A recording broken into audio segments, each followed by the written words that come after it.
Yeah, only you would know, baby. But Hey, don't tell our the tricks. thing of it is that puts you as one of those organizations, and I'm not going to name any names, Wounded Warrior, sorry, that makes a profit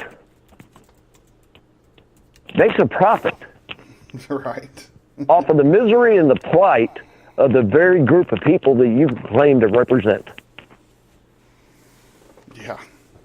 And it's, and even, and that hurt that company so fucking bad, even though they're going through all the changes and shit to weed out them fuckers. That organization will never be the same again. And to be honest with you, even without them doing that, okay, whenever I first got home, all right, I'm sitting here and I am in this 5-bedroom house, and I need my bedroom, my master bathroom, and the bathroom downstairs. I need the door frame widened all of 2 fucking inches. 2 inches. Who did I call? I called the Wounded Warrior Project. And I don't care, this is not FCC bound, so Wounded Warrior Project can kiss my ass right now. But, so I called them up, and I explained to them, I said, look, I need these doorways widened. I should have got it in writing through the people that I rented the house from. Wasn't thinking about it, slipped my mind, or I would have had it fixed. But they said they would have They said they would have done it. I was in a hotel room for 30 days at $100 a night. $100 a night. So they Good didn't Lord. come by. So there's $3,000 down the hole in just a hotel room. So I'm sitting here bitching these people out. So I called Wounded Warrior Project up. They said it was not a necessity for me to be able to get my wheelchair through my bedroom door, my master bathroom, or my downstairs bathroom. It was not a necessity. Well, you know why, don't you? What the fuck? Because the CEOs were busy spending $350,000 on a resort weekend for a getaway for all the uppers. And it's just like I told people, and folks, mark my words, because what I'm going to do is I'm going to do this for everybody. Mark your calendars, because in April or May, whenever the tax records come out, I'm going to do a special on the Wounded Warrior Project then and now. I did a 2-hour at-length expose for 2 shows on the Wounded Warrior Project and their tax forms for the past 6 years.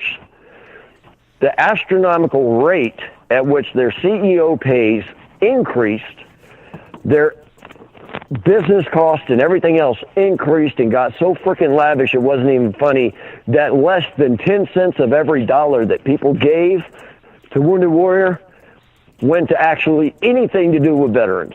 And most of that was fundraising. Okay, yeah, they changed CEOs. Congratulations. They didn't change the board. And if you don't think that not changing the board is going to make a difference, you're wrong. Because most of the people that have become CEOs and vice presidents and presidents of operation and this and that and the other are from that very same money-grubbing board. There may be a slight increase into how much they put into the veteran community, but I guarantee it's still nothing comparatively to where it should be. Now, I realize it costs to run a business. I realize if that is your business and that is what you predicate your life and your work around, that, okay, yes, you should be entitled to somewhat of a compensation. But to make over $750,000 in a year because you're a vice president is stupid. Well, it's stupid. It is. And it is a damn shame that people have to do things like that, because I about flipped my damn script. Here I am, sitting here and talk to a lot of these people or all of their advocates and stuff like this, and when I actually need the help, it's not important for me to take a shower. It's not important for me to brush my teeth. It's not important for me to be able to use the facilities, and it's not important for me to get to my fucking bed. So apparently you want me to live on the couch and act like a hobo. Just saying. Right. You want me to live in a shithole. So, did you ever get that problem worked out? Oh hell, I ain't even in that house no more, man. Oh, okay. But I Why ended are up. you bitching? Goddamn. Oh well, it's just for the simple fact, you know, it's just an example of somebody, a veteran, trying to actually use them in a time of need, especially when the issues it's really not that big, but after you spend about $3,000 in that damn hotel room, it's kind of hard to pay somebody another $1,000 to come in here and tear out door frames, cut sheetrock, move electrical boxes, and put it all back. I'd do it if I had 2 legs, but you know, kind of defeats the point. Right, exactly. I mean, and that's ridiculous. And you know, I know it's a common nomenclature for people to sit back and go, "Oh well, you know, you served. You shouldn't be treated like this." Da da da da da da da da da da da da. Well, you're right. Yeah. People shouldn't be treated like this. And you know, it was a very, very common problem I had when I ran Veteran Horizon. I'd put drives out there, you know, for veterans. You know, I had this veteran family in this community, in this state. These are the issues. This is what we need. Let's get it done. Let's tackle it. And you know, I'll be honest with you. Every drive that I put out there, we hit the mark within earlier than the allotted amount of time. But to get people to donate, to get people to stand up and actually do something in America, and this will sum up all of how have we fallen so far. To get people to actually, when it's time to put the foot to the pavement and make something move, people have the, oh, they'll get it mentality. Yep. And that, ladies and gentlemen, when I asked the question at the very top of the show, how have we fallen so far? How have we gotten to where we are at? We've fallen a long and it's my fault included. It's the they'll get it mentality. Yep. And you got to be able to prove it to them, not wait until they get it. We got to be able to bring these facts, these nomenclatures that are proof. We got to be able to bring it to the head of the cow and be like, look, here's your fucking proof. Mm-hmm. Here's where the help needs to be. Here's where you're fucking up. Here's what you're doing to our brothers and sisters, our freedom fighters, our first responders that are fucking us up in the head even more and causing us to think that we may be really fucking crazy. Just like Feinstein, said recently, Gloria Feinstein or Feinstud or fuck shit, whatever her name is, right. Was quoted recently as saying that all veterans are crazy and none of them should be allowed to own guns. Hello, you dumb bitch. Who do you think you're going to be turning to if this country goes to shit and we don't have enough of a military to take action? You're going to be turning to the veteran who's crazy, who shouldn't own a gun, and they're going to sit back and go, fuck you. Yep. Let's recall in our prior service. Let's call in the prior service. Yeah, exactly. I tell you what, why don't you call in Antifa? We'll see how they handle it. Oh, we saw how they handle it in a recent video. The police threw bang grenades. They go out, they go, we're Antifa, we're ready for war. Oh, God, they got the flashy bangies, run. Yeah, and we don't need a hood over our fucking face or a mask in our face because that messes up our fucking eyesight. Yeah, I understand. Yeah. It messes up my goatee. What are you talking about? I ain't covering shit. I want you to see how ugly I am before I put my boot in your forehead. No shit, right.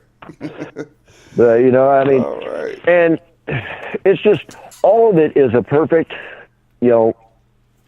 spectrum of what the fuck in this country anymore. Yeah. That, it's the victim mentality. It really is. You got the victim mentality, you got the, oh, he'll take care of it or she'll take care of it, or the we need a safe space. Yeah. And that's another thing. Your makeup. The first year of Obama's presidency, how many mass shootings did we have? I don't know. I was in fucking Germany getting ready to go downrange. I wasn't watching it. I'm trying to think. I think we had... I mean, it'll be interesting to tally up the number of mass shootings we had in Obama's Obama's reign as president versus Trump's reign as president. Right. You know, we sure as hell don't hear news stories about Muslims in Oklahoma going into their work and decapitating their coworkers because they refuse to convert to Islam. And, you know, this whole country, the best way to sum up liberal versus conservative is this. If you take a look at studies, if you take a look at the state of the country as it is now, you can look at the liberal-controlled areas because of the victim mentality here. You can look at the liberal-controlled areas such as Chicago, Oklahoma, or California, Oakland, LA, etc. You can look at all these liberal-dominated areas that have been dominated by liberals for God knows how long. And almost all of the populace in there has the victim, you owe me mentality, but yet they continue to vote liberal, even though the liberals are the ones who, and this stems from a discussion I got into on a video from a young black lady who was coming up saying, hey, dumbasses, liberals ain't doing shit for you but putting you further down. You know, I got into this discussion with this young man. He's talking about the systematic oppression of ethnic-based peoples. Guessing he's meaning predominantly black people, especially when it comes to the housing community. Well, if you take a look at the bulk of the housing community issues, they are in where? Liberally controlled cities and states. Oh, who would have thunk? Chicago, liberal controlled. LA, liberal controlled. Oakland, liberal controlled. San Francisco, St. Louis, Milwaukee, Detroit, Dearborn. No, that's Muslim control. You know, New York, New Jersey, on and on and on and on. That is the bulk of your homeless populace right there, ladies and gentlemen. Yep.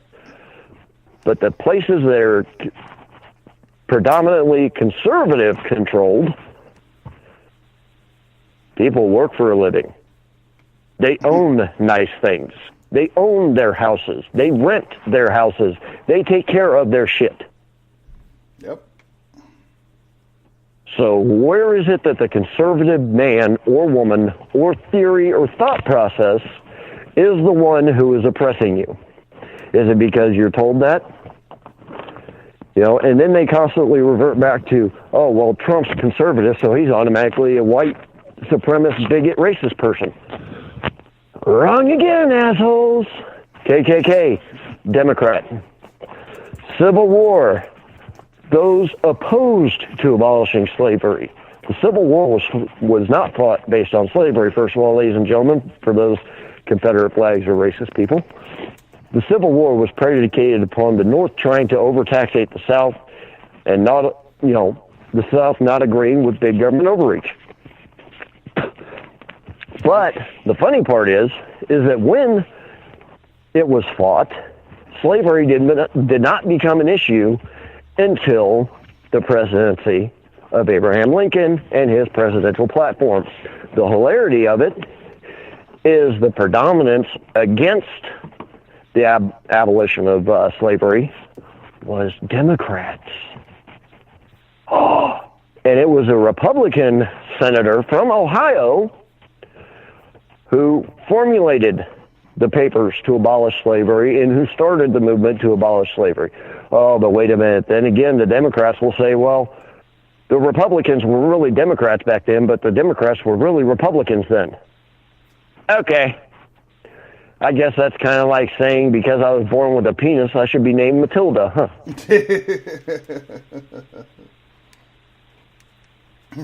You know, the liberal thought process at its finest. Again, as I said at the very top of the show, ladies and gentlemen, never did I expect to live in an age where we have more gender identities than Baskin-Robbins has ice cream flavors. Yeah. All right, it's about I mean, that. It's about what's that it up time to? Like 63 gender identities now? Shit. Oh, and now, according to the liberal thought process, let's make pedophilia a sexual identity because they can't help who they love. Yeah, well, guess what? My shotgun can. That shit, right? Ladies and gentlemen, as Brian was saying, it's now time to wrap up and ripen up the first show of